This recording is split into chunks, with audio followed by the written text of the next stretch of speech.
It is Dr. V here with Morning Infusion with Dr. V podcast, where we are intentional about teaching nurses how to work from anywhere around the world, making money and owning your own time, building profitable nurse coaching and consulting businesses. You will hear from amazing guests that have grown their companies and want to share insight into how you can do the same to change the face of healthcare as we know it. If you want to grow your businesses and leverage your knowledge as a nurse to grow wildly successful businesses at the top, instead of working your way to the top, head on over and join our Millionaire Nurse CEO group on Facebook, where you can ask questions and get updates on our live and virtual events to help you grow your businesses.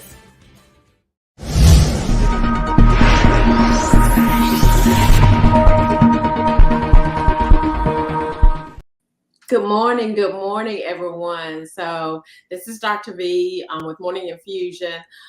So first of all, I want to ask, listen, if you hear something that you like on this podcast, I ask that you like, you share, you comment, so that we can grow the YouTube channel and we can grow the following for sure, because we want to ensure that we are nurturing all the nurses. So this morning I have Mr. Zakariyah Frank.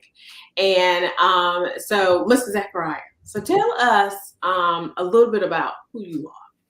Awesome. So myself in a nutshell, there's two sides of me that I could talk about. So firstly, I work with the charity organization beatcancer.org.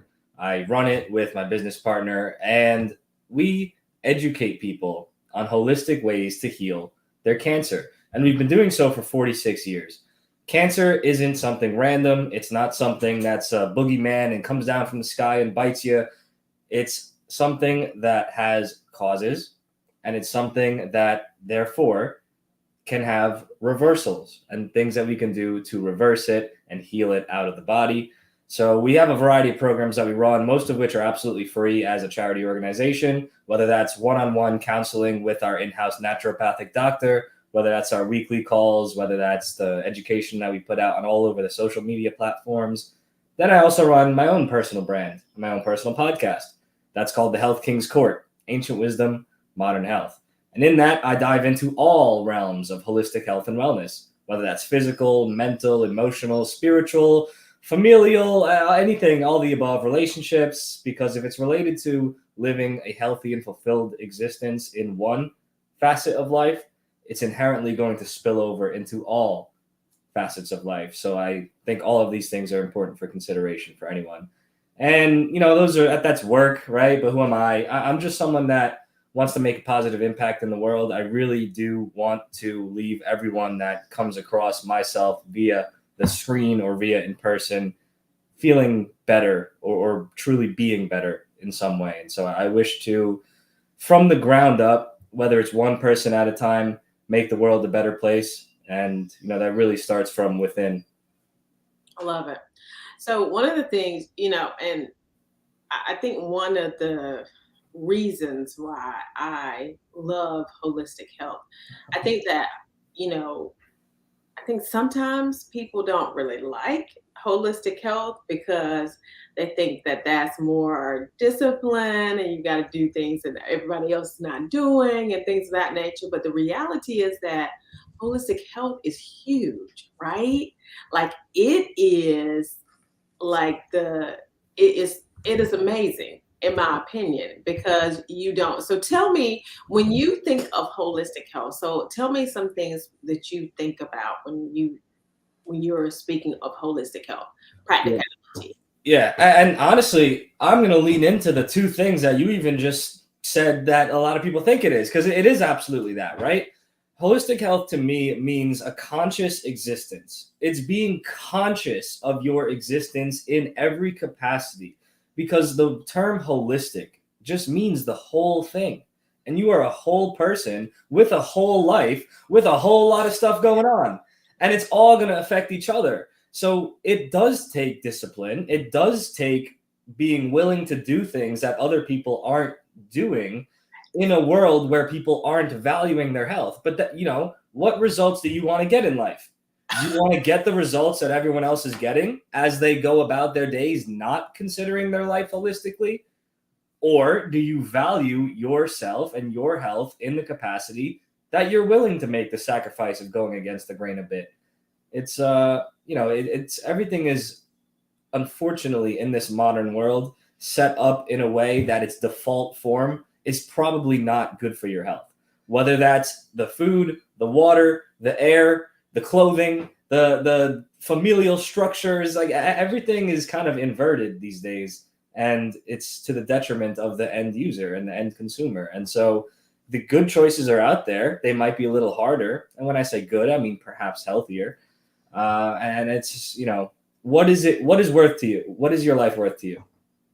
And and the reality is that you only get one of them, right? You only, and the Bible talks about, being very good to your temple, right? And Yeah. so you only get, and I think that's one thing that's seriously undervalued, and I see that in healthcare a lot, right? You will either suffer discipline or regret, one of the two. Yeah. And Yeah. so, Yeah. one or the other, right? Go ahead.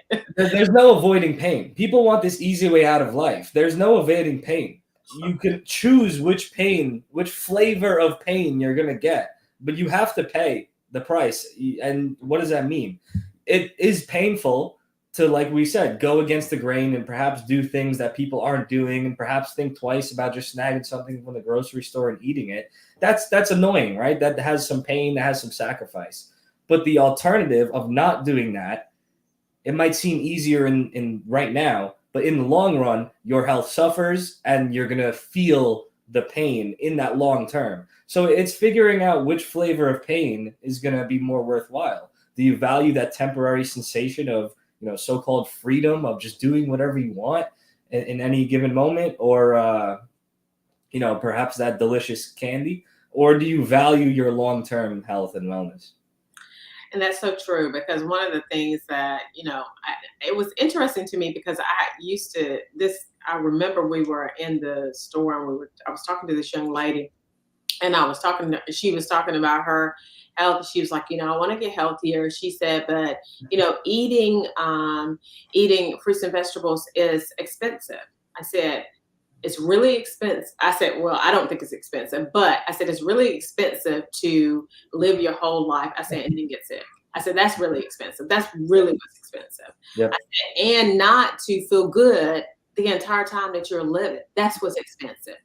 I said, so eating a fruits and vegetables, in my opinion, it's not expensive at all, comparatively to what will eventually happen at the end of your life, and not even at the end of your life, during your life. Like you feel horrible when you don't eat right. Yeah. It's cope and it's excuses, unfortunately, is the honest reality of it, right?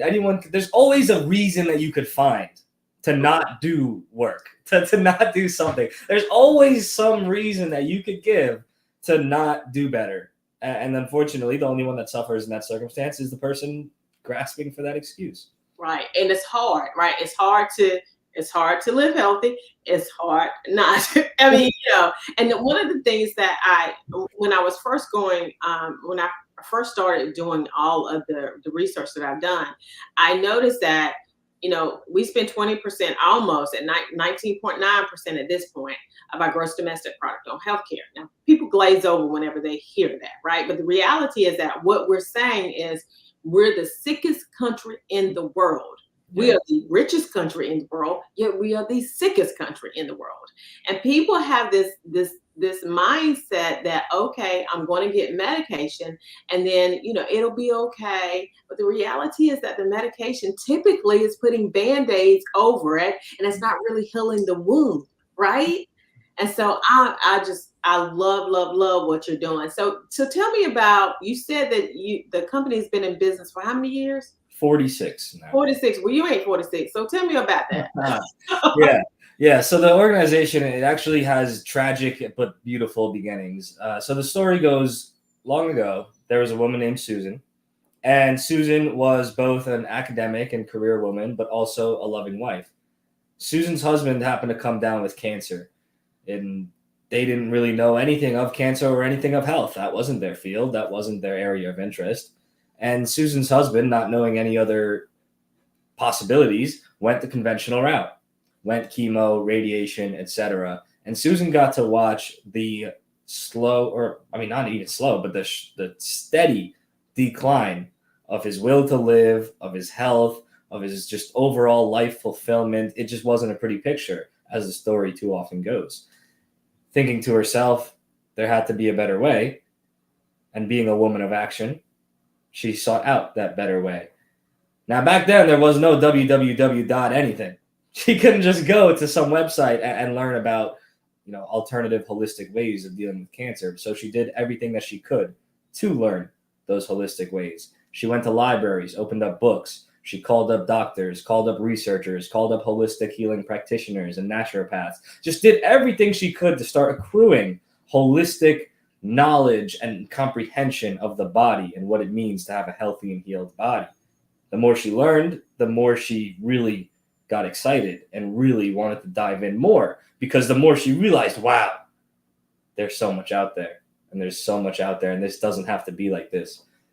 Unfortunately, Susan's husband, cancer, at that point was rather aggressive, and he also wasn't super receptive to these brand new things, or brand new to them, that she was learning and bringing to him. And, he just kind of accepted the fate that the doctors cast upon him. And what does that mean? Well, he ended up dying exactly when the doctors told him he was going to die. Wow. And that's a very interesting question right there in conversation, because are doctors that good? Do they have some magical crystal ball with someone's expiration date on it? Mm-mm. Or does the moment they tell someone their expiration date and that person holds on to it, is our mind so powerful that we cast that spell upon us and our body will follow suit? Our mind could be our best friend or our worst enemy. And it's important to remember that every time we carry a thought with us. And so Susan was, of course, devastated. This is awful, right? Any loving spouse would be devastated having gone through this experience, and especially knowing it didn't have to be this way. So she took that devastation, formed the Center for Advancement in Cancer Education with her mission to not allow other people to suffer in the way that she and her husband suffered. She does so through education. We are an education organization because there's already so much good research and good science out there and good ancient knowings about how the body works. We don't need more research. We don't need slush fund research studies, this, that, to net another piece of paper. We already know how the body works. It's not that complicated. So what we do, and what Susan did, is get the education that already exists out to the end users and the end patients and the end family members. And she did that in all the different ways that she learned. She worked one-on-one with patients to counsel them and just direct download information to them. She wrote books. She wrote articles. She would appear on radio shows, travel, do speaking events. She would work with holistic practitioners already to give them a deeper comprehension of cancer. She would work with medical doctors that were looking to dive into the holistic world. She would train other people to themselves become educators or themselves become counselors. Just did everything she could, every educational outlet she could, to get the mission out there. And she did so for the rest of her working years. And she is still with us. However, it just got to the point where it didn't make sense for her to be in the field, going here, going there anymore. So 10 years ago, my business partner, Carl, he took over the organization as CEO. And in that time, he has sought to modernize it and has brought it to where we see it today, getting these educational avenues in 2024 and in the 21st century. So we're primarily online in different capacities and running the different programs. And this allows us to expand our reach worldwide. And now I'm here. And now instead of one man at the top, we got two men at the top with the mission, with combined 48 hours in the day now. And we're really seeking to accelerate the growth and expansion of the organization. I love it. I love it. I love how because a lot of times what happens when you lose a family member, people die with them, right? They don't really live after that. But I love how she took her, because this is what I feel. Okay. I feel that when you go through something, You go through it to help someone else get through it. That's the reason why you go through it. And because of that, you have to be very clear walking through that thing of where you are, right? It's okay because, and it's not okay in the moment, right? But when you go through it, just understand that what happens is you're going through it so that you can help someone else. And so she took that and then she turned the pain into her passion. I remember this young lady that passed away. She tragically, someone had killed her, and her sister was just extremely upset. And that's one of the things that I told her. I said, you have to turn your pain into your passion, right? Because when you turn your pain into your passion, then, although it will never really make sense, it will, it will change the way that you kind of look at things. So now tell me some of the things that, you know, that you do the teaching? Does anybody else do the teaching? The Yeah. video modules, how does it work?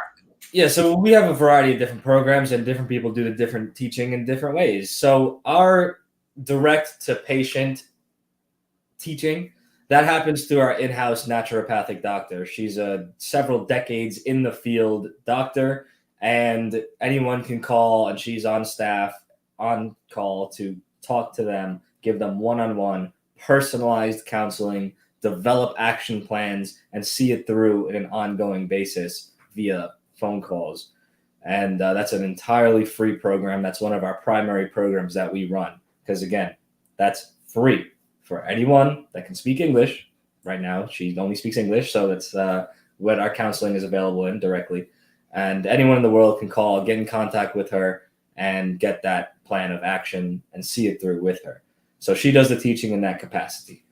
Then we have our founder, Susan, who, although she's not directly involved in the organization in a huge capacity anymore, our course, our educational system, our paid course, is actually a culmination of her presentation and her research and her kind of information that she culminated throughout her decades in the field. And so she also teaches even through the recordings of her in the course. I am, as part of a restructure, going to step up and also start teaching the educational course. And so as we have the modules that are designed by Carl with Susan as the speaker, I am then also going to be presenting and teaching it on a semester basis as part of a restructure that we're doing. So I do a bit of teaching. Everyone has a bit of something that they bring to the table, and we really are a information hub.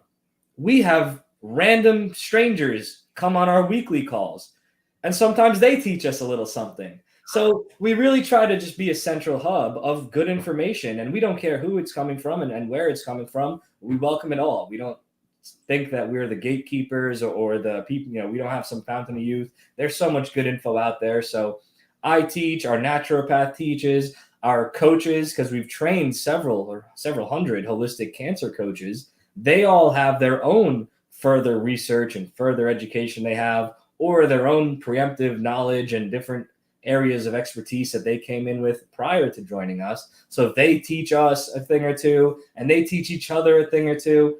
And that's the beauty of the organization. It's a community as much as it is programs, So what are some of the success stories that you have seen come out of it? Tens of thousands, tens of thousands. It's hard to kind of put a thumb on what the best ones are. There's perhaps no best ones. A lot of that is under kind of client patient confidentiality, but a couple interesting success stories I'd like to talk about, because we do have permission, and talk about it even in our course. There's one where our founder, Susan, was working with this woman. And this woman was a career woman. She was super successful, 6-figure plus earner several years ago, even when that was still impressive. And she was doing everything right. She was eating good. She was exercising. And she got cancer. And then she went the conventional route, got it, cut out, whatever. And it came back. And then she worked with Susan. and she healed it holistically from the physical side of things, cleaned up her diet even more, did this, that, the other. And then it came back. And Susan was working with her and said, okay, there's something we're missing here. You've got the physical side down. Mm-hmm. You got what you're eating down, but what's eating you? Mm-hmm. And through working with her in an emotional way and really in a mental way and an emotional way, they figured out that although she loved her job and she was very good at it and she was very respected and esteemed there, it just wasn't good for her soul. Wow. And it was eating her from the inside out every single day she went in. And they realized that she had to leave, and she did. Took a lower paying job, but it was a job that actually ended up fulfilling her, and she was more like in service, and she was helping people and just living perhaps more true to herself. Never got an instance of cancer again. That's crazy. That's crazy. But it's the truth, right? As a high achieving woman, I completely get it, right? Mm-hmm. Because the reality is that when you are high achieving, obviously you have these jobs that are they are higher stress jobs, right? That's the reason why entrepreneurship was just like a no-brainer for me. It was like, what I'm not about to do is do the same thing, expecting a different result. Like it was a no-brainer for me. And so, and doing something that really, really enhances the lives of others is huge, huge, huge. And so I love that story. And listen, we talked about you.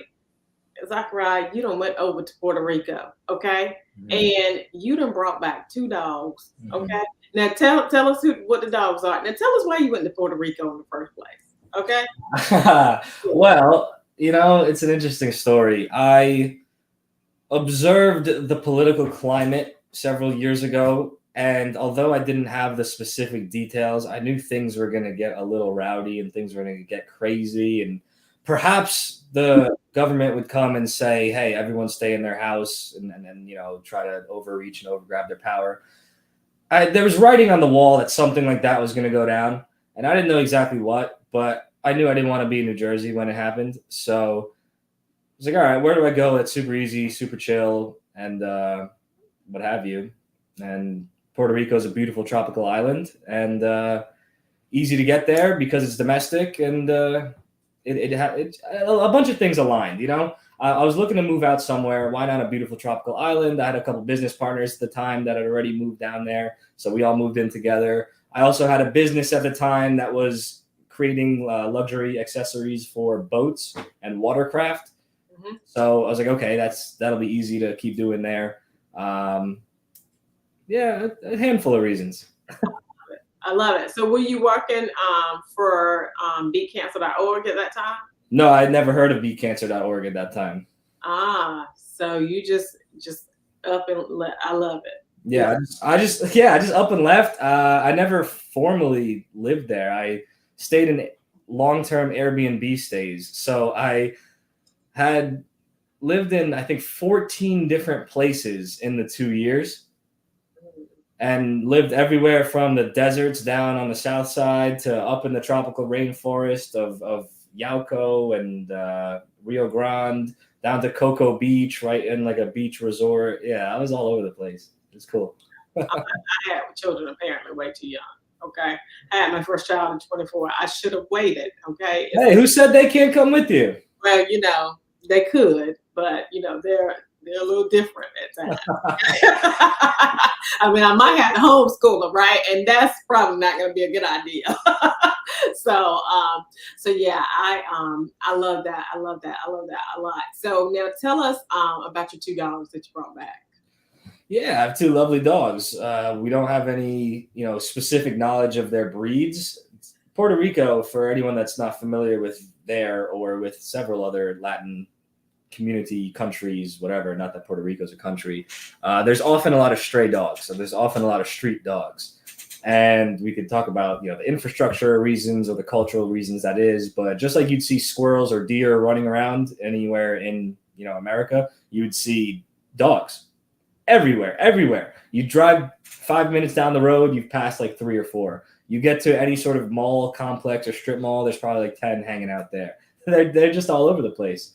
And I love dogs. And, I formed bonds with several while I was there, but it just wasn't time to, have one in my home and to accept the responsibility of caring for one. And then we became open to it and just kind of allowed the right ones to come to us. And so we adopted one first, and he was super cool. He's a little Shih Tzu poodle, we think. And it's kind of a cute story with him because he had signs of either neglect or abuse or at least being homeless for quite a while, and he had trust issues. And now he's just a thriving, super happy, super loving, super healthy little guy. And it's kind of funny because when we got him, he was like a full-grown man dog.